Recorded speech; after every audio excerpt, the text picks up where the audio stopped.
a place where we collect stories and circulate life-changing wisdom. I'm your host, Asher, and our guest today is Tai and Amy, two incredible individuals that we get to have a conversation with today about failures. And the theme of today is, or choose the topic, failures. Whatever you guys experience with failure, we're going to talk about it. We're going to share it because a lot of times, a lot of people might be experiencing it and know. I want to know what were your keys that you open that door with to get out of that place. So we get to talk about that. But I will start with Ty, if you don't mind introducing yourself to the folks that are listening right now. And before we do that, if you're watching this live, please go ahead and put hashtag live in the chat. Or if you're catching this on replay, go ahead and put hashtag replay in the chat. Let us know that you're out there listening and watching.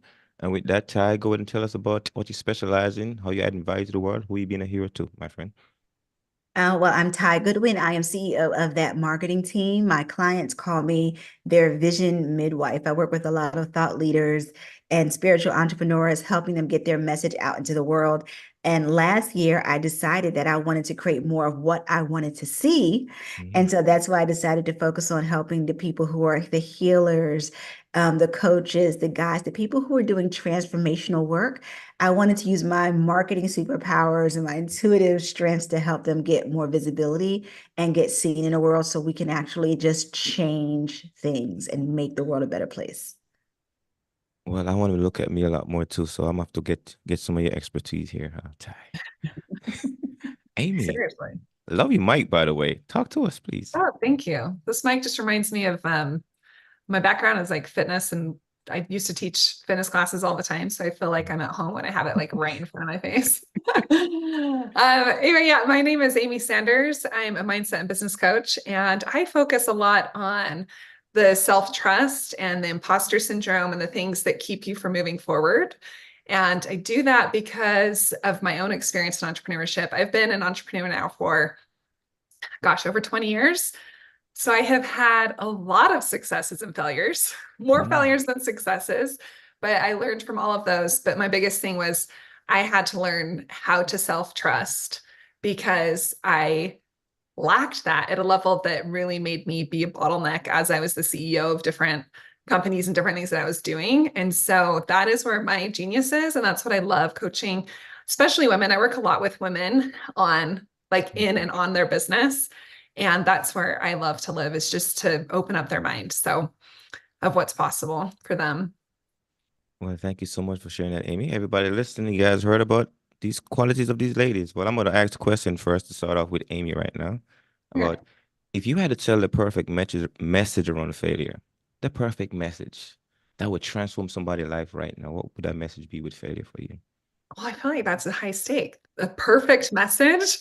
Yikes. Um, Really, what I would say is I like to look at our souls as we are very old. You know, if Mm. you think about your soul, it knows, but we learn to not trust it. And so if you can get quiet enough and if you can really tune into what your body, mind, and soul is telling you to do, and you lead from that place, you're going to avoid a lot of failures and you're going to feel more peaceful as you're making these decisions in your business and in your life, because your soul knows. Your soul will talk to you if you listen. And that's one thing that I had to learn how to do and had to do it really well, because I had turned that off for so many years. I always like, you know, didn't truly believe that I could do it. So Mm. Well, that's what I would say. thank you for sharing that. And I'm gonna jump to with Ty a little bit too, because I want her to put her genetical brand on failure. And if she had to put your genetical brand on failure, how would you explain that to other folks right now? How would I explain failure to other folks? Hmm. Failure is just a stepping stone to your next level of success. That's all it is, right? It's not it's not the end of the world. It's not, oh my gosh, things are over. It's the next stepping stone. And I wrote a book called Girlfriend, It's Your Time. And one of the things I Girlfriend, talk it's your about, time. girlfriend, it's your Love it. time, right? Is the difference Mhm. between bright women and brilliant women. Right. That's one of the words that I use. And, bright women, when they fail at something, it becomes this condemnation and they put a label on themselves. Oh, I'm always this and this never happens for me. And, they see it as a label. Brilliant women know that it's a stepping stone and they ask a question. What can I learn from this? What could I have done differently? What was the lesson here? And when you start asking questions about it and realize that it's a stepping stone, that changes everything, because it's not a setback. It's not a, a thing to, be like miserable about. Yes, there's going to be emotions attached to it, but at the end of the day, you can learn something from it. You can move on. And it was there to get you to what was next for you. Mm. What Yeah. personal experience in your life that taught you that lesson? Like Amy, right? I've got a lot of them. But when I was thinking about our conversation here, the biggest failure was when I had to go back to a day job. Mm. Right. And that was a huge quote unquote failure for me. I, had the gumption. My company wanted me to actually come to Connecticut, Asher. We were talking about that earlier. And I Mm. was living in Minnesota at the time. And I took their buyout, I took their, severance package. And I'm like, I'm going to start my business. I lasted 2 years as a full-time entrepreneur and ended up having to go back to a day job. And I felt like a total failure.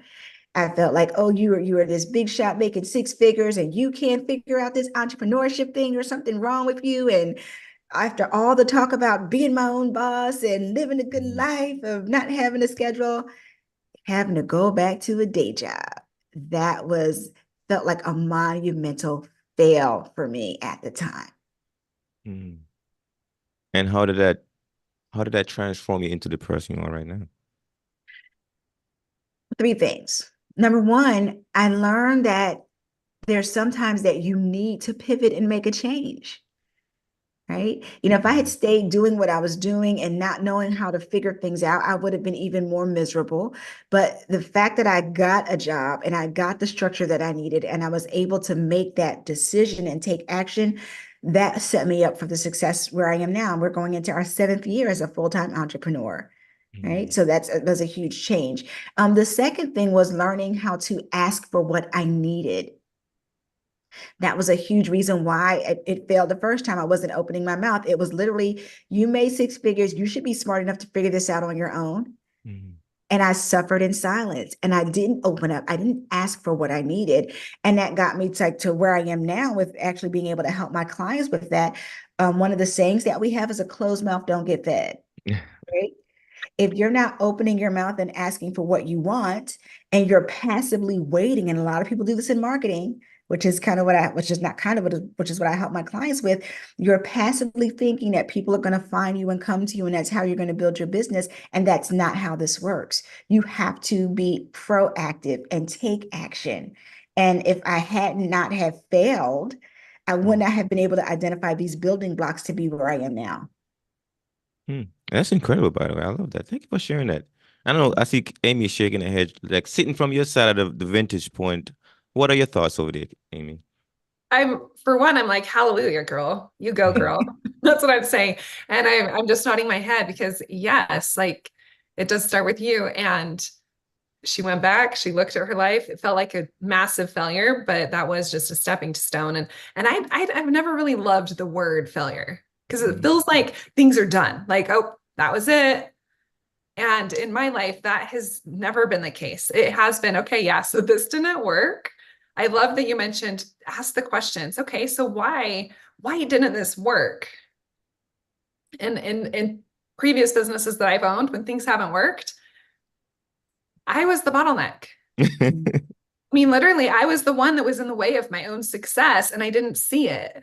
And so I had to dive deep and start asking those questions, like you were saying, because if you don't ask the questions, nothing changes and you Mhm. stay in the same space, you stay in that same spot. So I echo and applaud everything that she just said. Such good advice and totally on point. Mm. And your story, your experience with failure. How would Yeah. you? My experience is going to be different because it's a personal, it's not related to business, but it affected everything around my business. Mm. So my first, I wouldn't say first failure, but my biggest failure was when I felt like I failed was I was in a very unhealthy relationship and I had been married to this man for 11 years. I felt like I should have left the marriage like year one, really. But I, once I got into it, I was like, what's going on? But anyway, we had 3 children. We were both from a very religious background where it's like divorce is very frowned upon. It's not something that you should ever do. And I'm really wrestled with that for a lot of years. But I'm a God-fearing person. And I also was like, do I truly believe that God wants me to be unhappy my entire life and believes that I should also be just in this relationship because I made this commitment, but this unhealthy behavior is okay, you know? So there was a lot of things that I muscled with for a long time. So from the minute I was like, I'm leaving, it still took me 5 years to leave. From the minute I was like, I'm done, I can't do it one more minute. I did it for 5 more years. And I did it because I, again, was not listening to myself and my own worth. I was looking at everybody else and how they would judge me and what they would say. And then my little kids, I had 3 little kids, and this is the father, you know, there was just so much that was going on. But my internal system, my soul was like, this is not what you're made of. This is not who you should be. This is not where you're supposed to be. So I finally listened and I left. And when I left, we never had a lot of money when we were married to each other. I was married for 11 years, a long time. And when I left, I was even more broke. I didn't think that could be a thing. And I'm going to say the amount of money on this podcast because I want people to understand, like, it was broke. Like, I was so broke. So I came away from that marriage and he was paying me $1,000 a month. Remember, I had 3 kids I was in charge of full time, $1,000 a month, and I was making $1,000 a month. So do the math. That is living in America at $24,000 a year. Wow. Okay. And so at that point, like, it's like I left this marriage. I knew this was what was best for me. But now I had this whole new, like this whole new bag of like, what am I going to do now?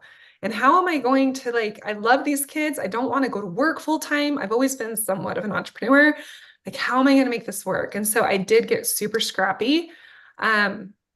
But I did feel like a complete failure. You know, I had friends that I was really close with. And because of religious status and things, all of a sudden they weren't my friends anymore. I had to move into a completely new, I had to move away. I couldn't afford where I was living. So I had to move into a completely new neighborhood, new city, change schools with my kids. I mean, everything changed. And I was like, how in the world am I here in my mid-30s? This is not what I thought my life was going to be. But I also had that drive, like that little yearning inside that's like, but there's more for you and you can, you know. So that was growing. And so I had to like really trust that and start learning to trust myself. But I had come so far away from myself.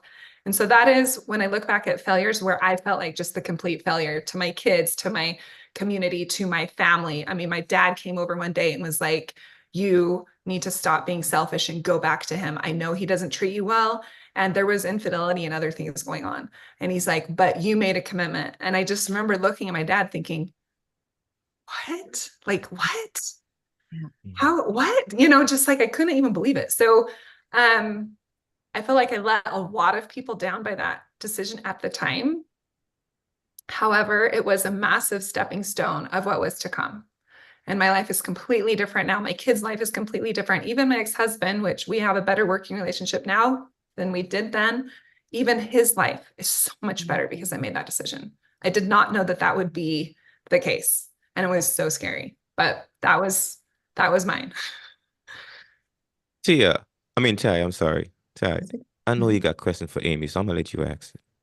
Well, I'm sitting there cheering you on. I mean, I made that decision, of leaving a marriage, and I thought about the commitment as well. But one of the things I realized was that, um, I am not going to be the best person that I can be if I stay in this space. And Yeah. that's a disservice to everybody else, right? My daughter, even to the other person I'm with, I cannot be, the best that I can be in this space. And so something's got to change and something's got to give. So I'm so excited and glad that you made that and that you're sharing that story, because I guarantee you that somebody's listening to this and they're in that space saying, I'm going to let all these people down. They're going to be so disappointed. What are they all going to say? And at the end of the day, it's the most important thing is to not let yourself down. Yeah. It was something I had to learn Yeah. the hard way because I was so used to being people pleaser. Mhm. But so much good has come out of that decision that looked terrible at the time. It's like I had to move on, so I did. But then I was like, whoa, what do I do with this? Like, this is even, I mean, I don't know, there's parts that were so much harder about now being this single mom and like living on $24,000 a year in America. And I mean, I had pride, so I like wasn't signing up for all the like things that could help, like I was just like, no, I got to make it on my own. And I did, but it was hard. Yeah. Mm. So I do have a question though. I wonder when you first realized that you should celebrate that Mm. decision instead of like rue that decision. Do you remember what that felt like? It actually was really liberating. One, I remember because there was little things that I had to keep doing to take my power back, right? Because I had just given it away to everybody else at the expense of myself. And there was, and my ex-husband, there was this annual treat or vacation type weekend camp, I don't know, that he would go on with his extended family every single year. And he was really like, once I had left, he didn't want anyone else to know too. So he wanted me to still come anyway. So I remember being at my house and sending my kids. I got them all ready for the camp out, and I sent them out the door to him. And he's like, no, just still come, still come. I want you to be here. And it's not that he wanted me to be there to be with him. He didn't want anyone else to know anything was going on, that I was leaving him. Right. And I didn't go. And I was like, I just did, whoa, I just said no, and I'm still alive. And I remember just feeling so good. Like I can do that. And then it was really small decisions. And I'm saying this because, yeah, I hope people are listening to this are like, oh my gosh, that's me. Is like, I would be like, what do I want for dinner? I can decide what I want for dinner, just like all these really little things that I had lost or I had given away of trying to just, please everybody else. And so taking little pieces of power back, just felt liberating. And especially that first time where I sent my kids out the door without me at like a big event where I wasn't going to go this time and I didn't have to go this time. It was incredible. Yeah. Mm. I love that reprogramming because I think a lot of time we don't realize the when we're not sitting at a seat of empowerment, we don't really feel like or know exactly how that feels like to actually make decisions for ourselves and certain things that we never used to do. And I'm hearing, I'm feeling that right. I'm thinking like, okay, hmm, what would a man feel like hearing this story, but recognizing that there was the person that was doing this pain or causing this problem? What would they think and feel? And sometimes it's not easy to think that way because I'm not programmed that way. But then the people that are programmed that way probably don't even know that it causing that kind of pain. And the people that are Yeah. feeling that kind of pain don't even know what it feels like to not make decisions while you're in that kind of pain. So it's incredible to see how you came out of that. Well, thank you. Yeah, it was definitely a journey, but it paved, like I said, it's paved the rest of my life and my kids' life and my ex life and I'm now remarried, my new husband's life and his kids. Do you know what I mean? It's like this decision I made has had a massive impact on so many other people for good, but also including myself. It's like you just don't know, even though it feels so hard and you feel like I'm at rock bottom, man. Like this is the worst. Mm. But it actually is temporary. And you do get to choose what you do with it from there. Let me jump into Thai life. Yeah. Some other biggest failure for you, Thai, that has taught you some lesson that if somebody want to take it from you right now, you won't give it back because it was so valuable to you. Oh, goodness.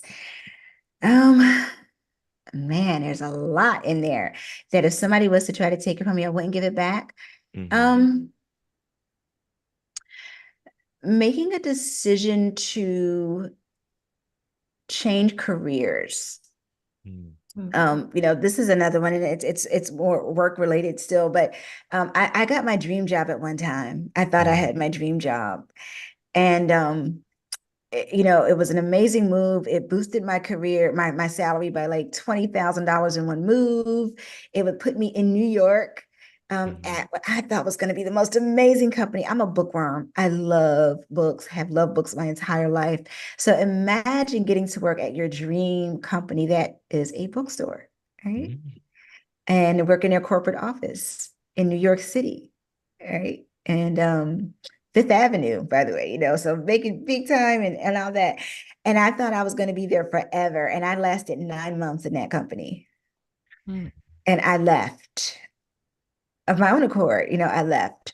But it felt like a failure because I had relocated my entire life. And I remember when I was leaving, I was a single mom at the time. And the company that I worked for, I'd been for them for like 4 or 5 years. And one of the guys was like, "So you're just gonna pick up and go to New York?" I was like, "Yeah." He was like, "Do you know anybody in New York?" I was like, "No." He's like, "But you got a kid." And I'm like, "Yeah." Right. And so Mm. I totally made the move. And so getting that position and having, that opportunity felt like everything. But imagine 9 months later when it feels like the biggest mistake that you've ever made. Mm. And it was crushing, right? Because you want to tell the story of, "Oh yeah, I made this decision and now this is wonderful," and it's not wonderful, and you hate it, and that felt like a big failure to me because as women, especially when you start building a career and you got everybody around you saying, "Oh yeah, I'm 20 years at my job and I'm 15 years, and I'm getting Mm. this title, I'm getting this accolade," and you can't make that happen in a career that seems like it should be an ideal thing. But stepping away from that was one of the best decisions that I made. If I had not stepped away from that, it wouldn't have led to the next thing, to the next thing, to the next thing. And this is how I get back to those failures are stepping stones. So while it may have felt like, yeah, you gave up everything you had in Maryland. I was living in Maryland at the time when I left. You gave up everything you had in Maryland and you relocated with your child to this place where you didn't know anybody and it didn't work, right?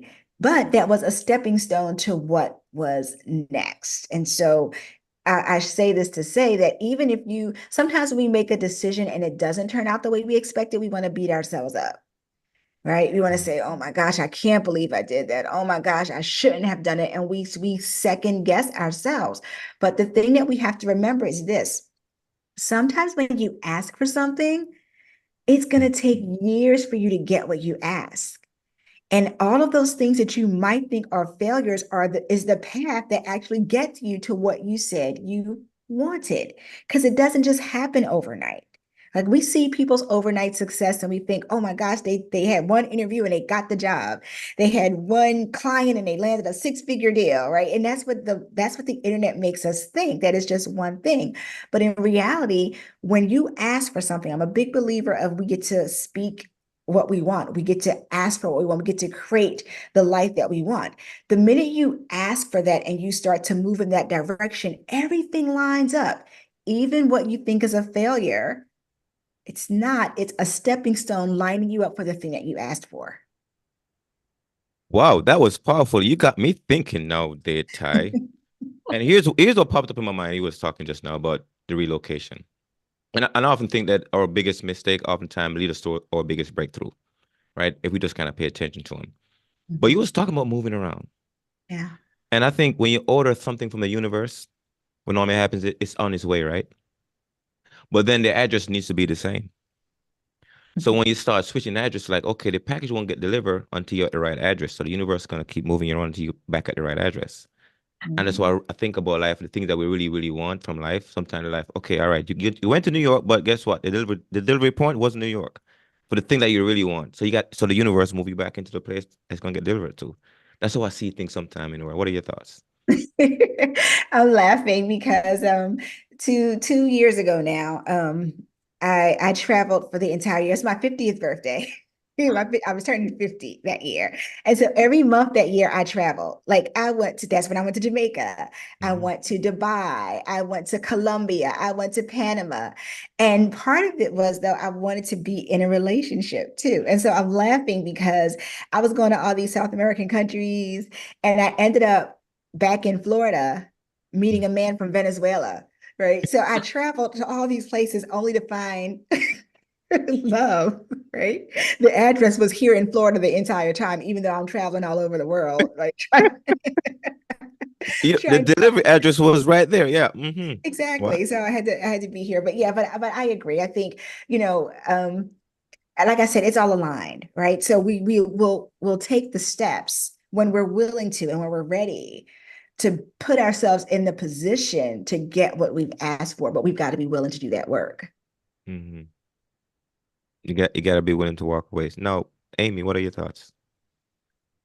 I think my thoughts are just the same, like alignment with yours. That I'm still kind of giggling and laughing at the whole address thing. Like the package is going to be delivered where it needs to go, but you're going to be moving around until, it's like, I have never thought about it like that. But Mhm. so I was just like, as you guys were talking, thinking about my own life of, different paths, I Mhm. was like, that's interesting. Yeah. Yeah. There's a lot that is resonating with me. And there is like another failure that came to mind. Do you mind if Mhm. I just share it? Oh, please share away. So I own a dance and fitness studio. And as you were talking about just this package to getting it delivered, this just like popped in my head. So I'm a huge believer in manifesting and manifesting what you want and really putting it out there. And it has worked wonders in my life. I live in the most beautiful dream home ever. And I dreamed it up. And it's like a couple years later, I'm actually here, but we built it. Point is this, we built this house.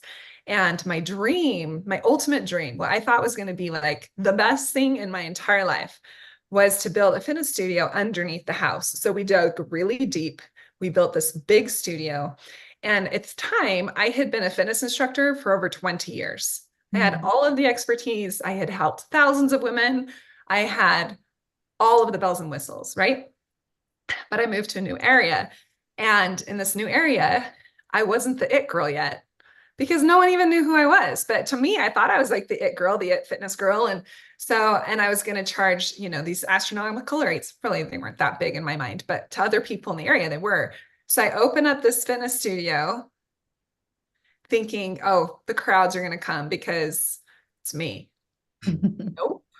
The crowds did not come. And the people that did come balked at the price. And by the way, and I say this with love, not like boasting, I live in the most like it's the richest city in Utah. Okay. If you go to Utah and you research what is the richest city, that is where I live.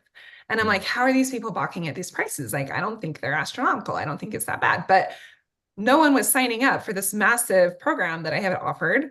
I had built a massive studio, thousands and thousands of dollars, super nice studio, and crickets.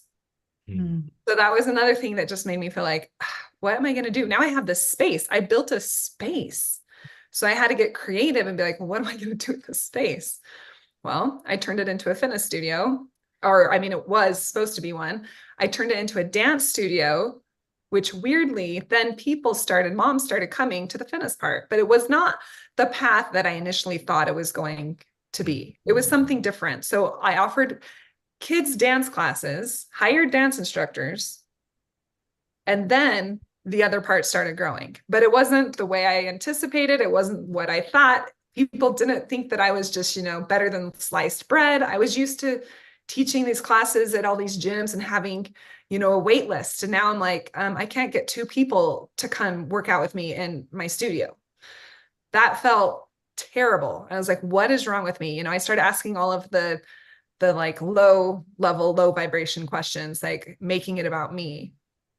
So anyway, how to get creative and change things. But that is another thing that just really rocked me at that point in my life. But it's changed now. Things evolved, things changed. It's good. I got a That personal question. Go ahead, Tia. I I'll was let just you gonna do yours and then. It's Yeah. okay. That's the beauty of asking those questions, right? Well, what else can I try, or what else might work? What else can I do? And because you could have went a whole different way and be like, "Oh, this is miserable. People don't like me here." Like, because we women, we take it personal, right? They don't like me. Nobody Right. wants to come, and But you started asking questions. What else can I do? What other opportunities are there? What can I try? And that's resilient, right? And that's really at the heart of entrepreneurship, right? Is you have to be willing to stay open and be creative and be resourceful. So that's a pretty cool story. Thank you. No, I'm gonna go deep into that story. Do you mind, Amy? Let's do it. Let's go. Okay.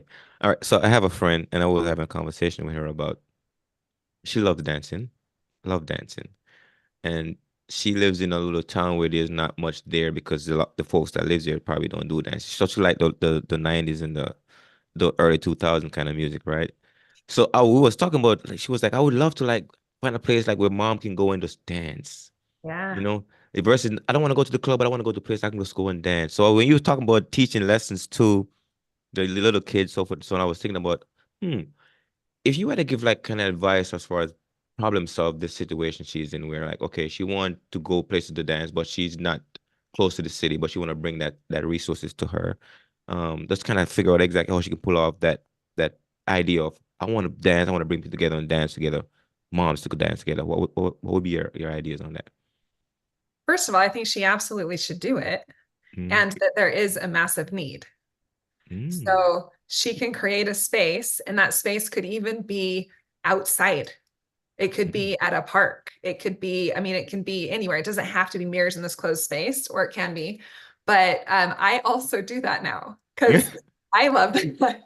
And I've made it really fun. So, and this is just something that I like to offer people that I love is we turn on the black lights in the studio that I have now. We turn on the black lights. I tell them to bring their neon clothes, and we do like glow in the dark dance parties where the moms can just dance, and mm, they love it. And every single time I do it, they ask for more mm, because there is a need. A Mhm. lot of women don't want to go to the clubs, but they love to feel their bodies dance. They love to just be in the group. They love to just feel alive, right? That helps you feel alive. And so if she's like, I want this, my advice to her is I know that there's a need because I think everywhere people are looking for that. And sometimes they can find it in like Zumba or whatever, some of these other classes that are at the gym, but a lot of times, no, they just want to dance and that's okay. Or even organize dance, whatever. So I would say if she doesn't have the funds to have a space, get creative and look for ways you can do it. I know plenty of people who've started teaching, like even at like a tennis court at like a public park with a stereo outside. There's a lot of different things that you can do. And as she builds the community, then she can just scale it from there. But I would say So go for yeah, here's the thing. She's not an instructor, but she probably would have to look for like an instructor to come in and teach a class. But then she probably could organize the moms or the women that want to come and dance. Mhm. true, but also there doesn't even have to be an instructor. She can Mhm, literally just be the organizer that turns mhm, on some sweet tunes and lets them just go. Because ultimately, people like, especially moms or women who have come away from that life for a while, it's mhm, still in them. They want to express it, they want to get it out, right? So if she wants organized by an instructor, then hire the mhm, instructor for 15 to 30 bucks an hour to come do it once a week. It's really not that much time. She can charge the other people way more than that. She's already making money. mhm, Um, or she's just the organizer that turns on some sweet tunes. Like for me, with my studio, I love the black lights. I like to like go all out, right? And then it's just more fun to have like glow in the dark parties. I even like let them put on like glow in the dark tattoos or whatever. It's just fun. But every single time I do that, sometimes it's organized, but when it's not organized and we're just turning on some sweet tunes, they love it. So either works. Ty, how would you market that? How to market it? Well, Just like first of all, I would go. Number one, because I want that, and I think, and I'll add a little bit more to that. I think I know for a lot of women that are my age, and especially a lot of women who are we're getting more in touch with our bodies, Mhm, right? And and what I mean by that is that we're really doing the deep work to connect. That we do need that space. Like we don't want to go to a club where people are trying to brush up against us, and there's a whole different environment and energy. But we are looking for a place that allows us to have that freedom. So how would I market it? It would be all about community. And mhm, I tell this to all of my clients, like there's a lot of people in different spaces offering so many different things right now. So it never is just about the actual thing, right? Whether it's hair care or whether it's tea or whether it's a dance class. There's probably people offering dance classes all over the place in different spots. It's about the community. mhm, How are you bringing those people and how are you creating a community around this, right? How are you bringing them together and giving them a chance to experience other people and to connect on a deeper level? Because a lot of us are tired, like we're so over social media. Like we like it, but it's not like we're kind of over it. Like we need connection, we need deep conversations, we need fun, and we need that engagement. So if I was going to help her with her marketing, It would be around who's the community that you really feel connected to? Is it moms? Is it women who are over 40? Is it women who stop going to church on Sunday and they still want to have a spiritual connection? Because that's a big thing right now with women like making that decision. So, and I work with a lot of women who are coming into that space, right? So, who is it that you want to connect around community Mm. and Yeah. start there and then invite them to this space where you can come and be liberated through music or come experience sound therapy or whatever it is that's going to allow them to connect and get what they need. Mm. Amy, what are your thoughts on that storyline? Just completely on point. I would say the exact same thing. It's like you find your community, you find your tribe, and more than ever right now, we need connection. We came away from it, and COVID did not help us. We were coming away from it anyway, and then COVID just like, right? And so we now are, as humans, really craving that. And so there is a complete need for what your friend is wanting. And I think it's a really easy business, but it does come back to like, who is she going to target? And Mhm. because it's local, it does need to be somewhat local, right? So people that can actually come. Every time I do it, I just do it for fun, right? I throw out, I'm like, I'm going to do that this week. And I send out like a mass text Mm. and everyone changes their schedules to come. It's completely booked every single time I do it. And it's not even part of my business. It's just like, well, yeah, let's do this again. Women want it. Right. But for it to be regularly on someone's schedule, they wouldn't miss. Another thought that came up is, especially women entrepreneurs, we have really come away from our feminine energy because we've entered, a lot of female entrepreneurs have entered into like a male dominating market. And so Mhm. we're do, go, go, go, push, push, push. And we need to come back to that feminine side, which is about dancing. It is about flow. It's about letting in. It's about releasing. It's about even like that nurture that happens with the community. And so there's just a lot of positives around something like that I think that women need, but I would also say men need it as well. Like we all need it. So Yeah. Thank you so much. That was refreshing. I love it. I love it. You guys have been awesome, by the way. And where okay, I'm going in the backstory a little bit. So Ty, if you don't mind, tell us a little bit about, kind of where you originated from and how many what you call it, how many places you've escaped from to got to where you are right now. Well, I used to joke in West Philadelphia, born and raised on a playground. No, I'm from Philly. I was born and raised in Philadelphia. Hmm. I didn't have that quite, incident that Will Smith had, but I was born and raised in Philadelphia. I've lived 6 or 7 different places, and most of it's been for work. But it took me from, Philadelphia to Maryland to New York to Delaware to Minnesota, and now in Florida, is where I'm hanging out. And so I won't say I escaped. I've always felt a little bit like a gypsy, you know. I remember my mom trying to tell me, you need to, buy a house and settle down. I was like, yeah, no, I don't want to have to be locked in somewhere for 30 years. I want to be able to Mm. go where I want to go. And, if I decide to do something else, I want to be able to move with fluidity. And so now it's changed as I'm getting older. And now I feel like I'm ready to, I'm looking and ready to settle down in different places, but, or actually in Orlando. But yeah, I just moved a lot for work. But actually, when I moved to Minnesota specifically because I wanted to have good public schools for my kid. Mm. I'm a big believer in public schools. I think everybody should have a good public education. And I just had to move to a place where they actually had good public schools. And Minnesota has one of the best education systems. Um, where I grew up in Philly, they're shutting down gym classes and art classes, in public schools. And in Minnesota, my daughter got to take guitar, she got to take jewelry making. I mean, all those things, they're just part of the regular curriculum there. And so making that move to Minnesota was all about my daughter, giving her a chance to have a really good public education. And I don't regret it one bit. Wow. Same question for you, Amy.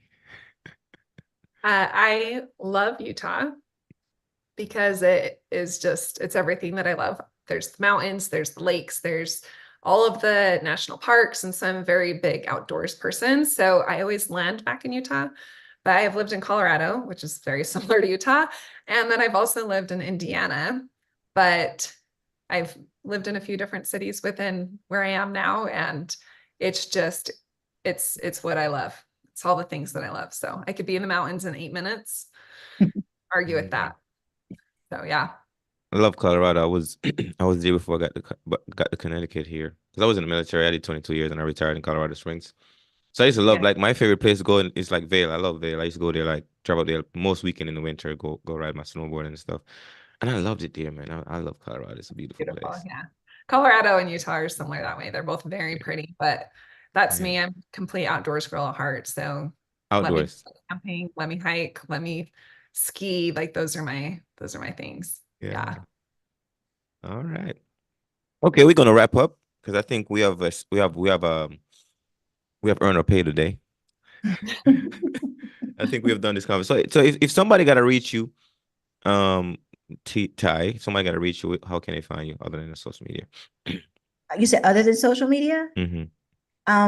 Thatmarketingteam.com is our website. You can find me there. But yeah, but social media is probably the place where I hang out, Facebook and Yeah. Instagram under Tai Goodwin. Love to connect with people and have some good conversations there. Okay. Same question for you, Amy. It's just my website, which is my name. So it's amysanders.co. Amysanders.co is where they can find me. And then again, my socials are Coach Amy Sanders. So those are the Mhm. easiest ways to get a hold of me as well. Easy. Okay. So Yeah. what is your biggest takeaway from this conversation right now, Amy, that we just had? I think my biggest takeaway is just one, I love seeing people like Ty just doing the things and also but understanding and knowing like failure is a stepping stone. Failure is not really a fail. It's just how you look at it. So if you were to, I guess I would close with saying, one of my favorite quotes is the cave you fear holds the treasure you seek. And so when you feel like you have failed or when you're feeling like you're almost going to fail, it won't necessarily feel good, but you have to keep going. Just keep going. Because when you go through that cave and you come across that treasure, it might be more beautiful than anything you've ever seen, but you are going to have to go through the darkness for a time, which is, what you feel like when you're going through failure. So just know that there's more out there for you. You just have to keep going. You go through the hard, it builds character, it builds grit, and it also it ends up working out in the end. It always does. Mhm. I like that, by the way. Any giveaways? Any giveaways? If you go to my website, there is a pop-up and there is an awesome just like PDF document it's actually about money mindset that Mm. they can get, which if you're listening to this and you're into entrepreneurship, you gotta understand how to really make your mind work for you instead of against you so you can start attracting, whether it's money, clients, whatever. So yeah. Thank you so much. Yeah. Ty, biggest Oh, takeaway and giveaway you got. my takeaway is always about the power of story. I think it's important for people to share their stories because we assume that people know, right? Well, people know they can get out of a relationship. They know they can come back or bounce back after this, but we might know it in a really high level sense, but we don't feel it until we begin to hear other people's stories and that vulnerability and sharing the emotion and sharing the lessons that we've learned, or I say the lessons that we've lived. It can always open a door and transform other people. So Amy, I'm so glad that you shared, your stories, and Asher, thank you for giving us this chance to share our stories because it just always is a powerful reminder, I think for us and for other people that everybody has a story that they can share. Like everybody has something that you can share that can help somebody else. So share your story. Yeah. Mm. I love it. Incredible. And I have my closing questions for both of you. And and I'll start with you, Ty. If you gotta share one thing or two thing when people do it drives you crazy, what would that be? Oh, that drive me crazy. Okay, this one just happened, so I'm going to share it. I just made a video about this. If you are a thought leader, now again, that's who I work with, people who want to get their stories out, they want to be thought leaders. I found this amazing website, and I went to their website and it had all these videos, and I knew I wasn't going to be able to watch them all. And so I spent about 7 minutes on their website looking for a place to put my email address to get on their mailing list. They didn't have one. Mm. That is so annoying because now I got to bookmark the site and I got to think about like, what was that site and what was that thing I was looking for again? Where if I could actually just get on their email list and they could tell me about upcoming events. They could tell me Mhm. where I could buy their book. It would have just made my life so much more meaningful. Right. So that's one of my big pet peeves, especially being in the marketing space. Please make it easy for people to find you and stay in touch with you. And another thing that bothers me is when people label themselves. I'm going to go back to that, right? Do not label yourself or your situation. If something doesn't work out, it's not, oh, nobody ever helps me. Oh, this always happened to me. I always mess up. I always make a mistake. You're labeling yourself, and instead you can ask some better questions. Who can help me next time? Who did I need to talk to? What else could I do? And when you label yourself, you are definitely putting a weight on your shoulders that you don't need to carry. Instead, ask a better question and you'll get different answers. Wow. I gotta say something there, Ty. You just enlightened me on something. I'm gonna have to share it because it just popped up a little bit. I'm like, I've been thinking about this stuff. But he says it was very hard for you to find a way to get on the email list. And I noticed that a lot of people don't understand that a lot of the answer they're looking for is in the email, it's in their inbox. Mhm. Because people are saying answers all day, right? They might be trying to sell you something, but if you're smart enough, you won't buy until you find your right answer, right? But when you think about it, okay, put your email in there, and they're gonna feed you the stuff that you might be looking for versus you searching for it. They're bringing it to you now. So I was like, interesting. 'Cause a lot of people like, I'm not giving my email address. Like, what? What are you gonna do? I'm gonna give you my email address. Give me information that I don't have to go look for it, right? Give me information Yeah. so I don't have to go look for it. So I thought that was powerful when you said that. Take a while to Mhm. find an email address. Yes, Yeah. do it. Okay, Amy, I think that's a what is hard that one question. thing? Yeah, go ahead. Well, one thing I told you I when people think do it drive you crazy. Talk one about it. thing I don't You got know. more than one. I have a long list. No, I actually don't, because I give a lot of people a lot of grace. But I think if there's one thing that drives me nuts, it would be within my client base.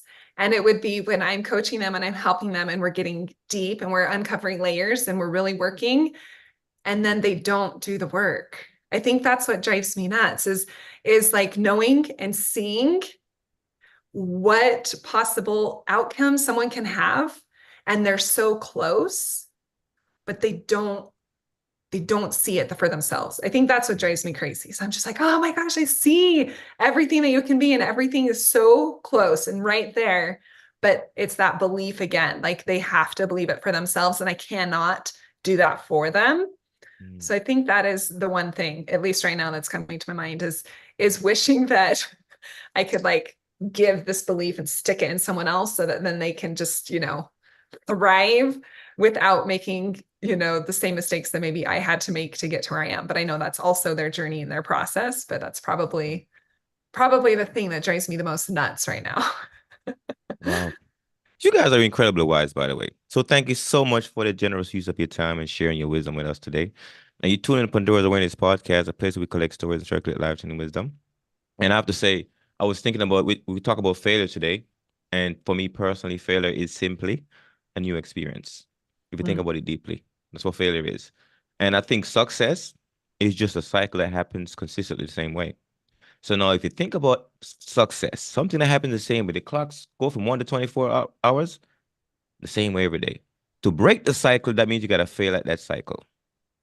And that's what failure is, a new experience from what regular cycle of things is. So I always think about failure. I need more new experiences. If I want something new, I gotta fail at what I'm currently doing into something new. And then you can specialize in that new experience and make it something that's valuable to other people. But oftentimes we don't recognize the value in failure because we want to talk about success. Yes, you can make that thing you fail at a successful cycle, but then you're gonna get bored. Like I need something new. Well, you gotta fail at that same cycle to get something new from it, and that's how I see failure.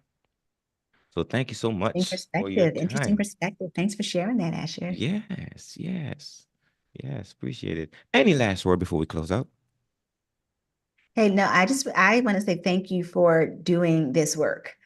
Mhm. I love anybody who's helping other people get their stories out there, and you're opening windows and you're opening doors for other people who are listening to you. So thank you for being a light and sharing your brilliance in this podcast.